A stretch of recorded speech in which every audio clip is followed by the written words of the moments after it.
This YouTube channel does not promote any violent, harmful, or illegal activities. All content provided by this channel is meant for an educational purpose only.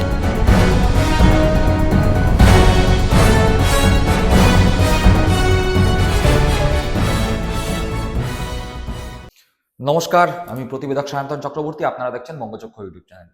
ইতিমধ্যেই গতকাল social media থেকে শুরু করে বিভিন্ন YouTube চ্যানেলে একটা খবর অত্যন্ত বেশি করে দেখতে পাচ্ছি। কি সেই খবর? নন্দীগ্রামে নাকি তৃণমূল কংগ্রেসের প্রার্থী হচ্ছেন তৃণমূল কংগ্রেসের সর্বভারতীয় সাধারণ সম্পাদক, ডায়মন্ড হারবার লোকসভা কেন্দ্রের সম্মানীয় সাংসদ অভিষেক বন্দ্যোপাধ্যায়। এই খবর মোটামুটি ভাবে এই মুহূর্তে ফেসবুক হোক, বিভিন্ন নিউজ পোর্টাল হোক, বিভিন্ন ইউটিউব চ্যানেল হোক, সেখানে দেখা যাচ্ছে। নামি দামি ইউটিউবাররাও এই খবর করছেন। এই খবর যখন করা হচ্ছে, নিশ্চয়ই তার কোনো সোর্স থাকবে, উৎস থাকবে, না হলে তো এমনি এমনি এই খবর হচ্ছে না। তার কারণ তৃণমূল কংগ্রেসেরই সদস্য সমর্থকদের নিয়ে একটি গ্রুপটির নাম ফ্যাম। সেই ফ্যাম থেকেই ফ্যামের একজন সদস্য লাইভ করে বলেছেন তাদের কাছে বিশ্বস্ত সূত্রের খবর তৃণমূল কংগ্রেসের প্রার্থী হতে চলেছেন 2026 সালের বিধানসভা নির্বাচনে নন্দীগ্রাম কেন্দ্র থেকে অভিষেক বন্দ্যোপাধ্যায়। আমরা একবার সেই কথাটি শুনি। এই মুহূর্তে সবচেয়ে বড় ব্রেকিং নিউজ লঞ্চ করতে চলেছি ফ্যাম পেজ থেকে। 2026-এর সবচেয়ে বড় ব্রেকিং নিউজ হতে চলেছে এটাই। ঠিক শুনেছেন, কি সেই ব্রেকিং নিউজ?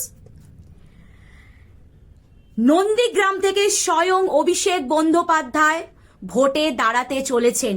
ঠিক শুনছেন, কানে কোনো ভুল শুনছেন না। নন্দীগ্রাম থেকে স্বয়ং অধিনায়ক অভিষেক বন্দ্যোপাধ্যায় এবার প্রার্থী হতে চলেছে।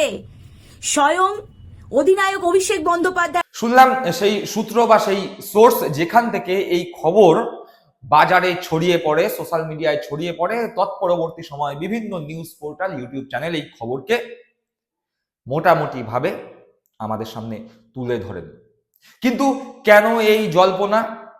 বলা হচ্ছে অভিষেক বন্দ্যোপাধ্যায় নন্দীগ্রামে যখন সেবাশ্রয় কর্মসূচি হচ্ছে, তখন কিছু মানুষের প্রশ্নের উত্তর দিতে গিয়ে তিনি বলেছিলেন যে যদি আপনাদের মতো এরকম যুব সমাজ থাকে তাহলে কেন নয়, নন্দীগ্রামে প্রার্থী আমি হতেই পারি। যাই হোক, এরকম একটি বক্তব্য নাকি অভিষেক বন্দ্যোপাধ্যায় বলেছিলেন বা দিয়েছিলেন কোনো একজন ব্যক্তির প্রশ্নের উত্তরে, কিন্তু সেই ভিডিও আমরা পাইনি, পেলে অবশ্যই দেখাবো। কিন্তু বেশ কয়েকদিন আগে অভিষেক বন্দ্যোপাধ্যায়কে যখন সাংবাদিকরা প্রশ্ন করে আপনি কি 2026-এ বিধানসভা নির্বাচনে নন্দীগ্রাম থেকে তৃণমূল কংগ্রেসের প্রার্থী হতে চলেছেন, অভিষেক বন্দ্যোপাধ্যায় সেই সম্ভাবনাকে উড়িয়ে দেননি। একবারের জন্য বলেনি না আমি প্রার্থী হচ্ছি না। তিনি বলেছেন দল যদি চায় আমি নন্দীগ্রামে প্রার্থী হব, দল যদি উত্তরবঙ্গ থেকে চায় আমি উত্তরবঙ্গ থেকে প্রার্থী হব, দল যেখান থেকে চাইবে আমি সেখান থেকে প্রার্থী হব। অভিষেক বন্দ্যোপাধ্যায়ের নিজের মুখের কথাটাও একবার শুনবো।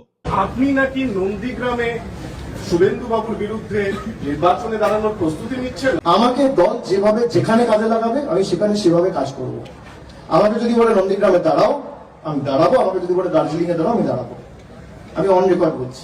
শুনলাম অভিষেক বন্দ্যোপাধ্যায়ের কথা। আর ঠিক এই দুই বক্তব্যকে মিলিয়ে দিয়েই এখন বাজারে প্রবল খবর নন্দীগ্রামে তৃণমূল কংগ্রেসের প্রার্থী 2026 বিধানসভা নির্বাচনে অভিষেক বন্দ্যোপাধ্যায়।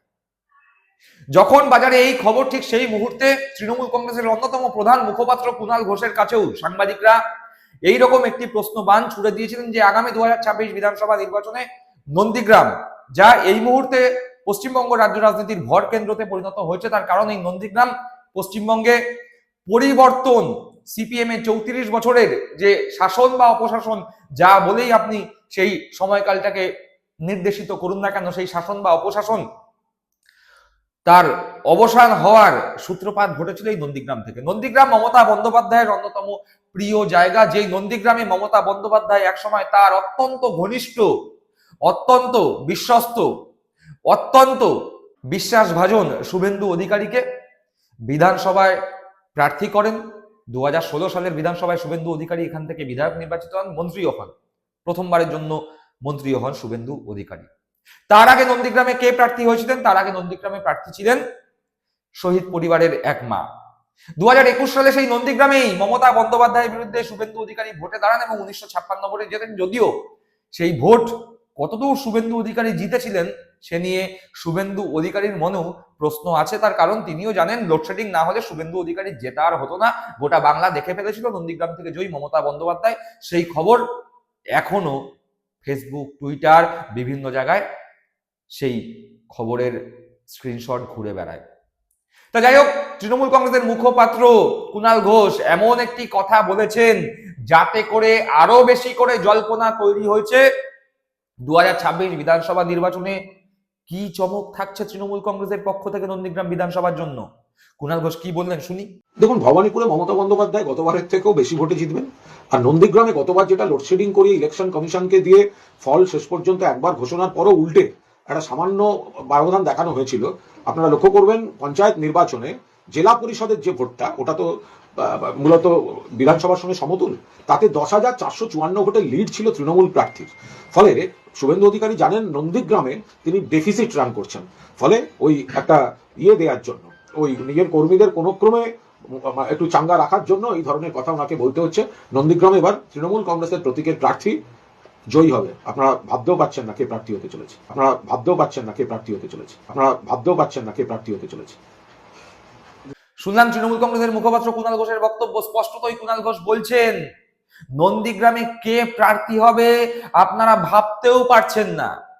অর্থাৎ তৃণমূল কংগ্রেসের সদস্য সমর্থক তো বটেই, এমনকি বিরোধী দলগুলোর কাছেও বার্তা স্পষ্ট, নন্দীগ্রামে তৃণমূল কংগ্রেসের প্রতীকে এমন একজন প্রার্থী হতে চলেছেন যা তৃণমূল কংগ্রেসের সদস্য সমর্থকরা তো বটেই, বিরোধী দলগুলোও ভাবতে পারছে না। কে সেই ব্যক্তি? তিনি কি পুরুষ নাকি তিনি মহিলা? তিনি কি সাংসদ নাকি তিনি বিধায়ক ছিলেন? তিনি কি কোনো ফিল্ম স্টার নাকি তিনি কোনো খেলোয়াড়?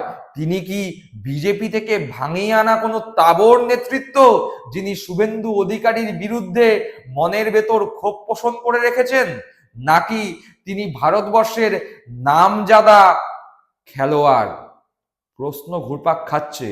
প্রশ্ন বা জল্পনা যেমন অভিষেক বন্দ্যোপাধ্যায়কে নিয়ে হচ্ছে, একই রকম জল্পনা কিন্তু ভারতবর্ষের ক্রিকেট দলের প্রাক্তন অধিনায়ক সৌরভ গাঙ্গুলিকে নিয়েও হচ্ছে। জল্পনা কিন্তু দিলীপ ঘোষকে নিয়েও হচ্ছে। আগামী 2026 বিধানসভা নির্বাচনে শুভেন্দু অধিকারীর বিরুদ্ধে যদি শুভেন্দু অধিকারী নন্দীগ্রাম থেকে লড়ার সাহস দেখান, তাহলে তৃণমূল কংগ্রেসের প্রার্থী কি অভিষেক, সৌরভ নাকি দিলীপ? জল্পনা এই মুহূর্তে বঙ্গের রাজনৈতিক মার্কেটে চরমে। দর্শক বন্ধুরা, আপনারা কি মনে করছেন এই বিষয়ে? আপনাদের মূল্যবান মতামত কমেন্ট বক্সে অবশ্যই কমেন্ট করে জানাবেন। সকলে ভালো থাকবেন, সুস্থ থাকবেন। জয় হিন্দ, বন্দে মাতরম।